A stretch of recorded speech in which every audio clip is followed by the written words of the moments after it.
Tropical Typhoon, Chairman TV. Weather update.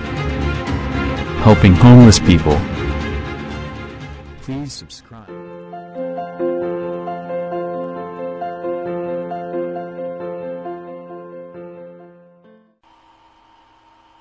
Magandang umaga po. Ito po ang latest update ngayong araw, October 30, 2023. Yung minomonitor nga po nating low pressure area nasa eastern section po yan ng Eastern Visayas. Asahan naman po natin na makakaranas po tayo ng pagulan dahil nakapaloob po ito sa ating shear line na posibleng magdala rin po ng mga pagulan dito nga po sa may parte ng Bicol Region. Asahan din po natin mamaya may mga biglaang pagulan dito sa may Mindanao at ilang bahagi ng Palawan. Magiging maganda naman po ang lagay ng panahon ng halos buong Luzon. Asahan na lamang po natin yung localized thunderstorm.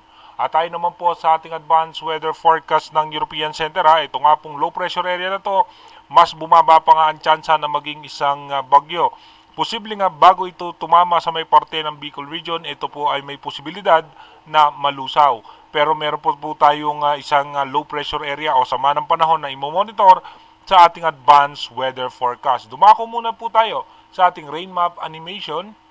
Sa ating rain map animation, mapapansin nga po natin mamayang alas 10 ng umaga, posible nga po magkaroon ng mga pag-ulan dito nga sa may parte ng Visayas at hanggang dito po aabot yan sa may Iloilo, Bacolod, Cebu City at maging dito nga po sa may parte ng Catanduanes, meron din po tayong mga pag-ulan at ilang bahagi nga po dito sa may parte ng eastern section ng Bicol Region. Pagdating naman po ng alauna ng hapon, asahan nga po natin habang dumidikit yung low pressure area, mas magkakaroon ng mga pagulan sa may parte ng Bicol Region, lalong-lalo na po sa may parte ng Visayas na meron nga po tayo posibleng moderate rain. Sa northern portion ng Palawan may mga pagulan at halos sa malaking bahagi ng Mindanao.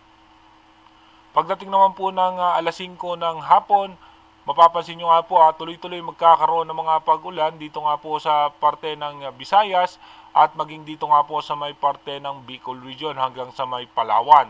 Maging dito nga po sa may Mindanao, may mga pag-ulan pa rin po tayong posibleng aasahan. At dito naman po sa may malaking bahagi ng Luzon, posibleng nga makaranas tayo ng makulimlim na kaulapan na maminsan-minsan mayroong mga biglaang pagbuhos ng pag-ulan. Pagdating naman po ng alas 8 ng gabi, ganun pa rin po, tuloy-tuloy po tayo makakaranas ng mga pag-ulan ng halos sa malaking bahagi po ng Visayas at ng Bicol Region at makulimlim na kaulapan ng buong Luzon na may posibilidad na pag-ulan. Pagdating naman po ng alas 10 ng gabi, ganun pa rin po makakaranas pa rin po tayo ng mga pagulan dahil po yan sa shear line at yung kaulapan nitong low pressure area. Pagdating naman po ng October 31 ng alauna ng madaling araw, ganun pa rin po tuloy-tuloy po tayo makakaranas ng pagulan hanggang sa alas 5 ng umaga. Dumako na nga po tayo sa ating advanced weather forecast. Ayon nga po sa ating advanced weather forecast, bukas nga po mas malalakas na pagulan aasahan natin ang October 31 dito nga po sa may parte ng Bicol Region. Pagdating naman po ng November 1, yung shear line nga po aangat po yan dito sa eastern section ng Central Luzon hanggang parte ng Northern Luzon. Pagdating naman po ng November 2, dito naman po sa may parte ng Northern Luzon, asahan natin na magkakaroon nga po ng mga pagulan dahil nga po aangat yung shear line at magkakaroon tayo pa ng bagong low pressure area. Pagdating naman po ng November 3, yung low pressure area nga po ay nasa eastern section po yan ng Mindanao at ito nga po ay magdadala na mahina at katamtamang pag-ulan. Pagpasok naman po ng November 4, ito nga po ay didikit dito sa may kalupaan ng Mindanao at magdadala po yan ng mga pag-ulan. Pagdating naman po ng November 5, malalakas na pagulan, posibleng asahan ang eastern section ng Luzon at hanggang dito nga po yan sa Visayas at Bicol Region. Nagkakaroon din po tayong panibagong low pressure area na nasa labas ng Philippine Area of Responsibility. Pagdating naman po ng November 6, yung low pressure area nga po ay posibleng tumawid dyan sa parte ng Visayas at asahan pa rin po natin na makakaranas tayo ng mga pag-ulan at lalakas muli yung pagbugso ng northeast monsoon pagdating ng November 6. Pagdating naman po ng November 7, may mga malalakas na pagulan po tayo sa parte ng Visayas at yung northeast monsoon o yung amihan ay lalakas po yan.